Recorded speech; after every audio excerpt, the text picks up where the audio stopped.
ETV के खास कार्यक्रम आमने सामने में आपका स्वागत है। मैं हूं राजेश तोमर। आज हम बात करेंगे प्रदीप यादव जी से। झारखंड विकास मोर्चा विधायक दल के नेता हैं, साथ ही झारखंड विकास मोर्चा में बड़े नेता हैं। अगर विधानसभा की बात करें तो विपक्ष में इनकी भूमिका काफ़ी महत्वपूर्ण होती है, क्योंकि सवालों के घेरे में सरकार हमेशा होती है और सवाल खड़ा करते हैं प्रदीप यादव जी। विधानसभा में इस बार थोड़ा आपको झटका लगा हुआ, चूंकि आपकी पार्टी जो है टूट गई थी, तो जाहिर है कि समय आपके पास कम मिलता होगा।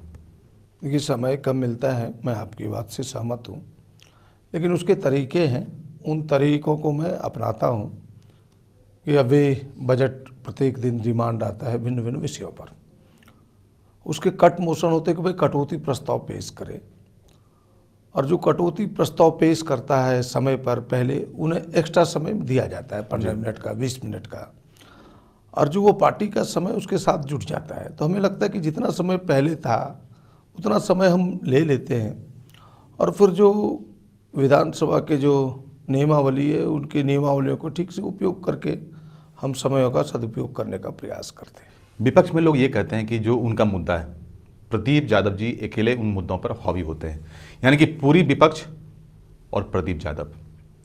क्या इस तरह की शिकायतें आपको मिलती हैं कि जो उनका मुद्दा है वो भी आप झटक लेते हैं, जो आपके अपने मुद्दे हैं उसको भी आप अपने पास रखते हैं, तो विपक्ष में किसी को बोलने का मौका ही नहीं देते? हमें लगता है कि यह कुछ विरोधियों का आरोप रहता होगा, मेरे जहन तक नहीं पहुंचा है, लेकिन सच ये नहीं, मेरा कोई व्यक्तिगत मुद्दा नहीं है।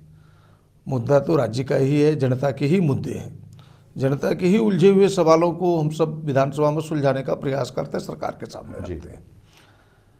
अब उन मुद्दों में सरकार की थोड़ी किरकिरी होती है, सरकार कभी आगे कभी पीछे जाती है, और जब सवालों का समाधान नहीं कर पाती है सरकार फिर उलूल जुलूल भी कहने का प्रयास करती है।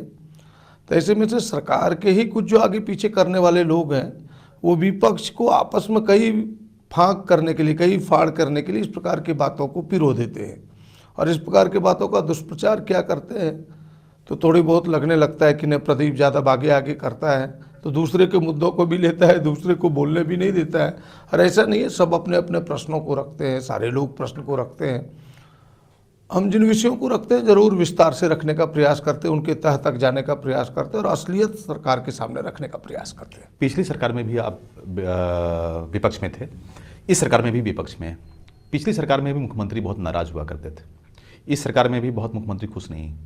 देखिए, हम मुख्यमंत्री के खुश करने के लिए हम विधायक नहीं हैं, राज्य की जनता हमारे सवालों से खुश रहे कि नहीं ये मेरा पैरामीटर है। लेकिन सरकार को आप बिजनेस नहीं करने देते। नहीं, हमने सरकार को बिजनेस से कभी नहीं रोका, और हमको लगता है कि आने वाले दिन में भी कभी नहीं रोकेंगे। लेकिन अगर जनता के सवाल को सरकार अगर सुलझाने का प्रयास नहीं करेगी, जिसके लिए विधानसभा है, सरकार है, तो ऐसे समय में लाजमी हो जाता है, मेरी मजबूरी हो जाती है उस समय खड़ा होने के लिए। और जब हम खड़ा होते हैं तो उनको लगने लगता है कि यह सबसे बड़ा ऑब्स्टेकल है मेरा, सबसे बड़ी बाधा है मेरी, और उस बाधा के रूप में वो देखने लगता है, तो उनको लगता है कि हमें ये बाधित कर रहा है। सरकार को लगता है कि बेवजह के हर मामले में प्रदीप यादव टांग अड़ाते हैं। हमें लगता है कि सरकार को लग सकता है, क्योंकि सरकार जिस प्रकार से अपने रास्ते पर चलना चाहती है, कहीं भी अगर छोटा बहुत भी ऑब्स्टेकल आ जाए तो उनको थोड़ा झटका लगेगा, और उस झटके से ये बातें निकलती होगी। लेकिन सच ये नहीं है, हम तो सरकार को संज्ञान में लाना चाहते हैं। अगर उनके पॉजिटिव व्यू को सरकार देखे, उनके सकारात्मक चीज़ों को, पहलुओं को अगर सरकार देखे, तो हमें लगता है कि सरकार को मेरे सवालों से मदद होगा।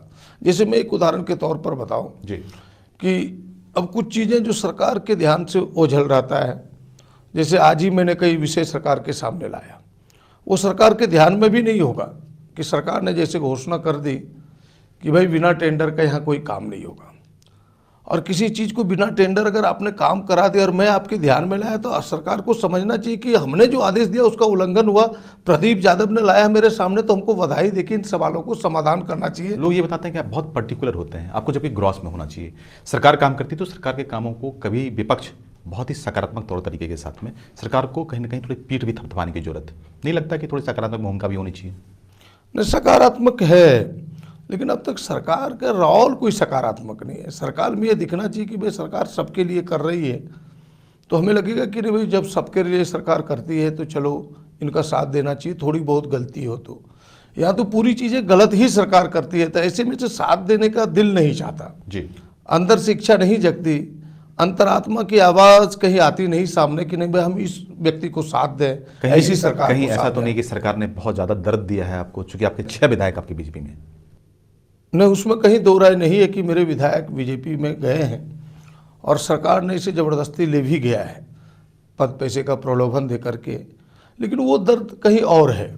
उस दर्द से हमें नहीं लगता कि सरकार के कामकाज पर कोई प्रभाव पड़ेगा। उस दर्द को जनता के सामने हम ले जा रहे हैं कि उनकी पार्टी ने जो गलती की है, उनके नेताओं ने जो गलती की है, फिर कोर्ट में भी हम लड़ेंगे, विधानसभा में भी लड़ेंगे, वो एक अलग विषय है। और वो विषय हमें नहीं लगता कि मेरे विषयों को, सवालों को कहीं प्रभावित करता है, मेरे माइंड सेट को प्रभावित करता है। हम उस विषय को तो वहाँ भूल जाते हैं। हम एक विधायक हैं, हमें जो जिम्मेवारी मिली है विपक्ष का, उस जिम्मेवारी को हम कैसे बेहतर निभाएं, मेरा इतना ही प्रयास रहता है। अब उन प्रयासों को लोगों के अपने अपने चश्मे हैं, अपने अपने तरह से देख सकते हैं, लेकिन मेरा जो चश्मा कहता है कि अगर जनता इन मेरी चीज़ों को ग्राह्य ना करे, जनता अगर हम पॉजिटिव ना माने, तब फिर हमें अपने रोल को बदलना होगा। किस वजह से सारे जो 6 विधायक थे आपको छोड़कर वहां चले गए? क्या चूंकि आप बहुत ही मैच्योर पॉलिटिशियन माने जाते हैं, आपको कभी ऐसा इशारा लगा था कि लोग आपकी पार्टी को छोड़कर कहीं जा सकते हैं? देखिए, जब चुनाव के पहले भी एक झटका लगा था जो सार्वजनिक है, इसमें कहीं दो राय नहीं है, लेकिन चुनाव के बाद हम सब 8 लोग जीत के आए थे। जो परिस्थितियां सामने थी, उन परिस्थितियों में शुरू से ही जो कुछ विधायक थे उनकी इच्छा जरूर थी कि सरकार में शामिल हो जाएं, क्योंकि सरकार की जो चमक होती है, उस चमक उनके दिमाग में, कहीं दिलो दिमाग में छा चुका था।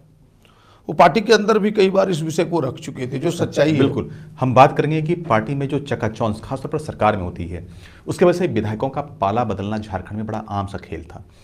इस बार जिस तरह से चीजें हुई हैं, ये थोड़ा लोगों को चौंकाया, इसलिए कि सरकार बहुमत में थी, बावजूद इसके झारखंड विकास मोर्चा के विधायकों पर डोरा और फिर बाद में मंत्री बनाए गए। कैसे, जानेंगे छोटे से ब्रेक के बाद।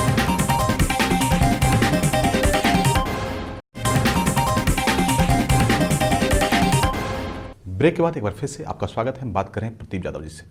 अगर झारखंड की बात करें, यहाँ की राजनीति में इस बार सरकार को बहुमत मिला था, बावजूद इसके सरकार इंतजार करती रही और अंततः 6 विधायक खासतौर पर झारखंड विकास मोर्चा के भाजपा में चले गए। हालांकि बातों को लेकर विवाद है और मामला कहीं ना कहीं लंबित भी है, लेकिन जो खास है वो ये कि सरकार में जो झारखंड में 14 वर्षों में होता रहा, इस बार उम्मीद जताया जा रहा था कि झारखंड में सब कुछ ठीक होगा, लेकिन फिर से वही खेल और तकरीबन जो चेहरे हैं वही है, कायदे वही हैं, लोगों के जो दस्तूर हैं वो भी वही है। कह इतना ही सकते इस विषय पर कि ये तो बहुमत में सरकार थी, इनको विधायकों की कहीं ज़रूरत नहीं थी, लेकिन इनके सामने 2 विषय हैं। एक बाबूलाल मरांडी, उनकी पार्टी, उनको लगता है कि जब तक यह जिंदा होगा, आज न कल मेरे सामने खड़ा होगा एक पहाड़ सा बन के, इस पहाड़ को पहाड़ न बनना दो, क्यों न पहले ही इसके जड़ को काटो। ये उनका पहला प्रयास है, चुनाव के पहले भी, चुनाव के बाद। और दूसरा उनका प्रयास था कि जो उनके साथी थे, उनके साथ आजसू के लोग, उनको लगता था कि यह मुझे ब्लैकमेल ना करे, उन पर उनका विश्वास नहीं था। और जो चीज़ें वो करना चाहते बहुमत के साथ, क्योंकि यह सरकार मूलतः दिल्ली से चल रही है, कि दिल्ली के लोग जो उनसे करवाना चाहेंगे तो कहीं ना कहीं वह बाधा हो जाए, तो हम अपनी बहुमत जुटा लें ताकि दिल्ली जो हमें कहे उन कामों को सरलता से, सहजता से हम मूर्त रूप दे सकें। और उसी की प्लानिंग ऊपर से ही नीचे तक थी, और उसी कारण ये हमारे विधायक तोड़े गए। दिल्ली के ट्रैप में आपके विधायक कैसे फंस गए, जबकि आप और बाबूलाल जैसे सरीखे लोग वहां पर थे? आप काफी सूझबूझ वाले नेता माने जाते हैं, क्या उनके मिजाज को नहीं समझ पाए थे आप? ना, हम लोगों ने मिजाज को समझा, लेकिन और उनको बताने का भी प्रयास किया, लेकिन जो मैंने पहले ही कहा था आपको कि जो सत्ता की चकाचौंध है, उनको लगा इनके साथ 5 साल अगर रहे यहाँ, तो यहाँ कुछ मिलने को नहीं है एक विधायक के सिवा। वहाँ उनको जो सामने बातें आई, पैसे दिखाए जा रहे थे, सबको कहा गया एक एक करके कि भाई मंत्री बनाया जाएगा। उनको ये पता नहीं कि भाई 3 ही पद है तो 3 ही मंत्री बनेंगे। 2 मंत्री भी बने, और ये प्रमाणित भी हो गया कि जब टूटे तो एक व्यक्ति को मंत्री नहीं बनाया गया तो उनको हार्ट अटैक भी हुआ। तो ये सारी जो चीज़ें परिदृश्य सामने आई, इससे ये सारी बातें आई है, लेकिन उन बातों की ओर जाना नहीं चाहता। हम इतना ही कहेंगे कि सत्ता की चकाचौंध। लेकिन कुछ विधायकों ने यह भी आरोप लगाया कि पार्टी के अंदर में प्रदीप यादव ने अपना कद इतना बड़ा कर लिया है कि चुनाव से पहले भी पार्टी में टूट, चुनाव जीतने के बाद भी पार्टी में टूट। क्या प्रदीप यादव की वजह से पार्टी में टूट हुई? ना तो हम मानते हैं, ना तो मेरे नेता इस बात को मानते हैं, ना इसमें सच्चाई है। जी। अगर सच्चाई होती तो फिर कार्यकर्ता क्यों रहते हम सबों के साथ। सच्चाई ये नहीं है, पिछले समय भी जो विधायक टूट के गए हैं उनको लगा कि भाई बीजेपी की हवा है, हमें वहाँ से जीतना अधिक कंफर्टेबल होगा, पूरे देश की हवा के झोंके में वो अभी भागे। इसके बाद सत्ता के चकाचौंध में यह गए, अब भाई पीने का कोई ना कोई बहाना चाहिए, तो इस बहाने को प्रदीप यादव को उन्होंने टारगेट में लिया और इसमें कहीं दूर दूर तक कहीं कोई सच्चाई नहीं। झारखंड विकास मोर्चा ही टारगेट क्यों, झारखंड मुक्ति मोर्चा क्यों नहीं? कि झारखंड मुक्ति मोर्चा अभी बड़ी पार्टी हो चुकी है जी। और उस पार्टी को तोड़ना इसलिए कठिन है कि उतने उतने विधायकों को, जो जिस फार्मूले पर 2/3 विधायकों को तोड़ना है, जो जिस फार्मूले को उन्होंने यूज किया है, वो कठिन काम है। ये छोटी पार्टी थी, यहाँ 6 विधायकों को तोड़ना आसान था और उनको लगता है कि झारखंड मुक्ति मोर्चा को तोड़ करके भी मिलाने से में कोई फ़ायदा नहीं है। अगर जेवीएम को हम दबाव डालें तो कल जो उनके लिए सामने चुनौती है, बाबूलाल मरंडी जो कल तक बीजेपी में थे, प्रदीप यादव, यह कहीं मेरे सामने घुटने टेक दे तो आगे बीजेपी और मजबूत हो जाएगी। ये भी उनके भीतर कहीं ना कहीं ये बातें चलती रहती है। अच्छा ये बताइए कि पार्टी में जैसे कि जो विधायक आपकी जीत कराए उनको ना आपने बहुत बाद में टिकट दिया था, जैसे कि नवीन जायसवाल आंसू से टूट कर गए थे, उनको आपने टिकट दिया, वो चुनाव जीत गए। अमर बावरी पहले निकल गए थे, फिर वापस आए, फिर उनको आपने टिकट दिया। तो क्या झारखंड विकास मोर्चा ये विवेचना पहले नहीं की थी कि ये जो लोग आ रहे हैं सिर्फ ट्रांजिट की तरह अपने आपकी पार्टी का इस्तेमाल कर रहे हैं? देखिए, चुनाव के समय सभी दल अधिक से अधिक सीटों को जीतने का प्रयास करती है और इस फार्मूले पर काम करती है। तो हम सब सामने भी ये फार्मूला था और जिन सीटों पर बाहर के लोगों को हमने लड़ाया, मेरे पास बेहतर उम्मीदवार नहीं था, सच्चाई यही थी। अब भारतीय जनता पार्टी इतनी बड़ी पार्टी, आधे से अधिक सीटों पर आपने देखा होगा कि बाहर से बोरो करके ही यहाँ भी लड़ाया, दिल्ली में भी लड़ाया, यहाँ तक कि दिल्ली में आपने देखा कि उन्होंने मुख्यमंत्री के रूप में पेश कर दिया। तो ये सारी चीज़ें राजनीतिक दलों में होते रहता है कि भाई सीट कैसे जीते। तो हम भी उसी ख्याल में, उसी रास्ते पर जाकर के, लोग कहते हैं कि बाबूलाल बहुत अच्छा नेता है लेकिन अच्छे पॉलिटिशियन नहीं है, लोगों को समझ नहीं पाते, पॉलिटिकल ट्रैप नहीं समझ पाते, विधायकों को नहीं समझ पाते। शायद ये कारण है कि पार्टी पहले भी टूटी और बाद में भी टूटी। हमें लगता है कि अच्छे पॉलिटिशियन की अगर परिभाषा बदल गई हो तब तो वो अच्छे पॉलिटिशियन नहीं हो सकते। अब कहें कि नहीं, महात्मा गांधी अच्छे लीडर नहीं थे क्योंकि वो हाथ में कभी हथियार ना बाबूलाल उठाए। अच्छा नेता माने जाते हैं, पार्टी को संगठन के रूप में खड़ा करना, जब उनके सारे विधायक चले गए थे फिर भी 8 विधायकों को एक बार फिर से जिताना, काफ़ी बड़ा संगठन क्षमता, बहुत बड़े नेता के रूप में यहाँ पर स्थापित हुए, लेकिन विधायकों को एक साथ नहीं रख पाए। विधायकों को एक साथ नहीं रख पाना ही कोई बड़ी बात नहीं है। बात यह है कि नेता भी अच्छे हैं, संगठनकर्ता भी अच्छे हैं, सारी चीज़ें हैं।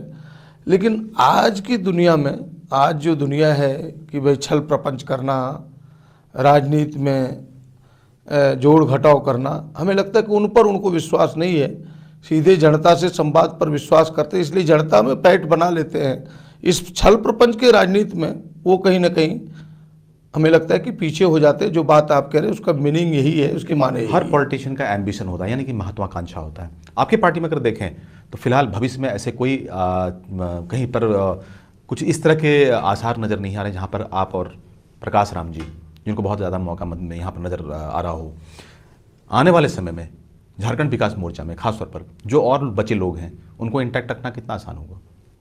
देखिए, है कठिन काम, लेकिन हम सबको विश्वास है कि जनता एक न एक बार हम सबको मौका देगी और हम सब, यह जो 5 साल हम लोगों के पास बचा हुआ है, हम जनता के पास जाएंगे।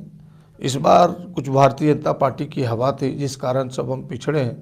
लगता है कि अगला 5 साल हम सबको विश्वास है कि बाबूलाल जी के साथ, जेवीएम के साथ जनता कहीं ना कहीं खड़ी होगी। बिल्कुल, जेवीएम के साथ में एक बार फिर से बाबूलाल न्याय यात्रा पे हैं। बाबूलाल जो अपने उनके वोटर हैं उनको शायद उनसे बात करेंगे, डायलॉग करेंगे और आने वाले समय में शायद झारखंड विकास मोर्चा एक बार फिर से कई विधायकों के साथ खड़ा हो।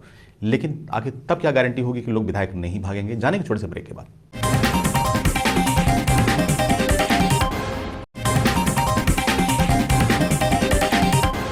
ब्रेक के बाद एक बार फिर से आपका स्वागत है। हम बात कर रहे थे झारखंड विकास मोर्चा के विधायक दल के नेता प्रदीप यादव जी से। बाबूलाल में बहुत क्षमता है, बहुत संभावनाएं हैं आने वाले समय में। आप अगली दफ़ा बहुत सारे जगहों पर सीट जीतेंगे और बड़ी पार्टी के रूप में आएंगे, लेकिन तब क्या गारंटी होगी कि आपके जो विधायक हैं जो लगातार भागते रहे हैं वो आपके साथ बने रहेंगे? नहीं, मुझे लगता है कि इतनी बड़ी संख्या में हम आएंगे, 2-4 लोगों के मन में कुछ बातें भी रहेंगी तो उस लक्ष्मण रेखा को वो पार नहीं कर पाएगा। और इसलिए आपने देखा होगा कि अभी बाबूलाल जी बैठे नहीं, चुनाव बेचारे हारे भी, अपने स्वयं भी हारे, पार्टी भी टूटी, फिर भी वो निराश नहीं हुई। जो हमसे उनकी बात होती है, उन्होंने कहा कि नहीं, जनता पसंद करेगी, अभी तक जनता को हम समझा नहीं पाए हैं, जनता से चलो जनता के बीच हम चलते हैं। किस तरह की न्याय यात्रा पे है वो? जनता से न्याय मांग रहे हैं उन विधायकों के बारे में जो भाग गए, न्याय यात्रा या आने वाले समय के लिए कुछ?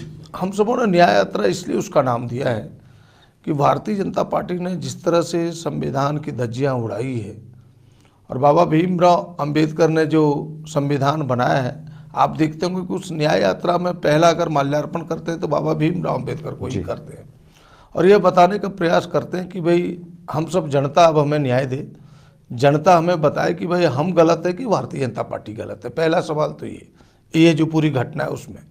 और दूसरा फिर जो अभी मुद्दे हैं जनता के, चाहे वो भूमि अधिग्रहण हो, फिर अभी और जो विषय आ रहे हैं, उन तमाम विषयों को लेकर के हम सब जनता के बीच जा रहे हैं और जनता को यह बताने का प्रयास कर रहे हैं कि जिस पर आपने भरोसा किया वो आपको ठगा है। आप भरोसा करें जेबीएम पर, हमें लगता है कि आने वाले दिन में हम बेहतर झारखंड बना पाएंगे इन्हीं विषयों को लेकर के। बाबूलाल बिल्कुल संघर्ष करते रहे हैं, हालांकि काफ़ी वक्त है अभी चुनाव में, लेकिन लगातार उनका संघर्ष जारी रहेगा। लेकिन विधानसभा में जो आप संघर्ष करते हैं उसका कितना नतीजा निकल पाता है? देखिए, विधानसभा में संघर्ष का नतीजा तो निकलता है कि सरकार पर एक दबाव बनता है, और सरकार दबाव में आकर के कुछ न कुछ जो गलत फैसले करते हैं उन फैसलों को ठीक करने का भी प्रयास करती है। पिछले बार भी आपने देखा होगा, जब पिछले विधानसभा में था जी, तो इस सरकार ने 2 बड़े फैसले लिए थे। एक फैसले लिए थे आपके पीपीपी मोड पर रोड को देने के प्रयास किया था कुछ निजी कंपनियों को, और काफ़ी रोड्स का इन्होंने नाम चयन कर लिया था। जब इस सवाल को लेकर के मैं सरकार के सामने खड़ा हुआ तो उसकी कलम वहीं रुकी, और हमें लगता है कि इस राज्य का हम 500 करोड़ से भी अधिक रुपया बचा पाए, 5000 करोड़ से भी अधिक रुपया। लेकिन इसके दूसरे मायने भी हैं कि आप विकास विरोधी हैं। नहीं, उसके ये मायने नहीं है। और मैं कहूँ कि सरकार के खुद जो सचिव है, मैं नाम नहीं बता सकता अभी, उन्होंने आके कहा कि आपके इस कदम से कम राज्य का 5000 करोड़ रुपया बच गया। लेकिन संशोधन और रेक्टिफिकेशन के बाद उसी योजना को हम आगे ला सकते थे, लेकिन विपक्ष के अड़ियल रवैया की वजह से उसमें काम कहीं प्रभावित हुआ। नहीं, काम कहीं नहीं प्रभावित हुआ। जिन कामों को उन्होंने दे दिया वो काम तो हो गया, लेकिन जो काम कम पैसे में हो सकते हैं, जैसे सड़क पर अधिक से अधिक 1 किलोमीटर पर 10 करोड़ खर्चा हो, लेकिन एक सड़क पर 300 करोड़ खर्चा हो जाए 1 किलोमीटर पर, यह तो अन्याय है। हमने इसको रोका पीपीपी मोड में। तुमने एक सवाल का उदाहरण दिया। दूसरा सवाल था कि जैसे फाइन्स का मामला हम सबों ने लाया था कि भाई फाइन्स का जिस तरह से यहाँ लूट हो रहा है, फाइन्स में लोहे के जो कन है जी, भाई उनको जिस तरह से यहाँ लूटा जा रहा है, इस पर फिर पेनम कोल माइंस के सवाल पर हम सबों ने लगा कि किस तरह से कोयले को वहाँ लूटा जा रहा है। तो जो हम सबों ने संघर्ष किया, तो इस राज्य को कुछ ना कुछ बचाव के मुद्दे पर हम लोग लाए। आज हम लोग संघर्ष कर रहे हैं, जैसे कि भाई यहाँ कम से कम झारखंड के जो नौजवान हैं, जिसके लिए झारखंड बना है, उनको प्राथमिकता मिले जी। तो हमें लगता है कि यह आज न कल ये इसका परिणाम सामने आएगा। सरकार की हमेशा टांग खिंचाई करते हैं, मुद्दों पर उनको घेरने की कोशिश करते हैं। सरकार को अपना ब्लूप्रिंट क्यों नहीं दिखाते कि आखिर विकास के कौन से ब्लूप्रिंट आपके पास है, किस तरह के आपने तस्वीर देखे हैं, वो सरकार के साथ में थोड़ा एक्सचेंज कर लें विधानसभा में।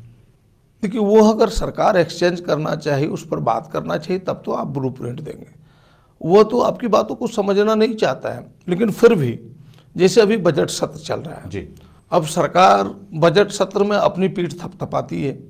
जैसे उनके बजट के जो 2 पार्ट है, मैं आपको बताऊं कि भाई जैसे उन्होंने 5500 करोड़ का बजट रखा सामने, 2300 करोड़ 23,000 करोड़ 55,000 करोड़ रखा, 23,000 करोड़ उन्होंने रखा गैर योजना मद में, और 32,000 करोड़ रखा योजना मद में। तो वो कह रहे कि नहीं, गैर योजना मद मेरा छोटा है तो मेरा बजट अच्छा है। हमने कहा ये सच नहीं है।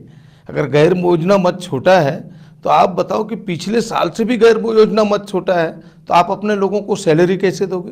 क्योंकि 17% डीए तो आपका बढ़ा ही आने वाले दिन में पिछले साल से, और फिर आप कह रहे हो कि 1 लाख लोगों की बहाली करेंगे। तो यह जो झूठ का पुलिंदा है, हमने कहा कि इस प्रकार से नहीं होगा। आप गैर योजना मद को बढ़ाओ, सरकार को हमने सलाह बजट दी राशि को बैलेंस करो आप। बैलेंस करो, केवल दिखाने के लिए कि नहीं कि हम काम करना चाहते हैं इसलिए गैर योजना मत को छोटा करती है, तो यह सलाह ही है। लेकिन सरकार तो यहाँ जनता के आंख में धूल देके अपनी बात को समझाने का प्रयास करती है। लेकिन प्रदीप जी, एक ये भी बड़ा सच है कि झारखंड में भले मुख्यमंत्री बदलते हो, पार्टियां बदलती हों, जो ब्यूरोक्रेसी है वही है, ब्यूरोक्रेट्स वही हैं जो सरकार को कहीं ना कहीं थोड़ा सरकार चलाने की कोशिश भी करते हैं। ऐसे में सरकार चलाना कितना आसान और कितना मुश्किल होता है? देखिए, आपकी बात में काफ़ी दम है कि घोड़ा पर अगर घुड़सवार ठीक ना हो तो घोड़ा अपनी चाल के अनुसार चलना चाहता है, लेकिन अगर घुड़सवार ठीक हो जाए तो घोड़े को घुड़सवार की चाल पर चलना होगा कि नाच करना है तो नाच करेगा, तेज चलना है तो तेज चलेगा। यहाँ घुड़सवार मुझे लगता है कि मजबूत है, ऐसे में घोड़ा अपनी चाल दिखाता है और घोड़े के रूप में जिन पदाधिकारियों को आपने कहा वो सारे हैं। और हमें लगता है कि सरकार चलाना यहाँ कठिन है, लेकिन उतना कठिन नहीं है।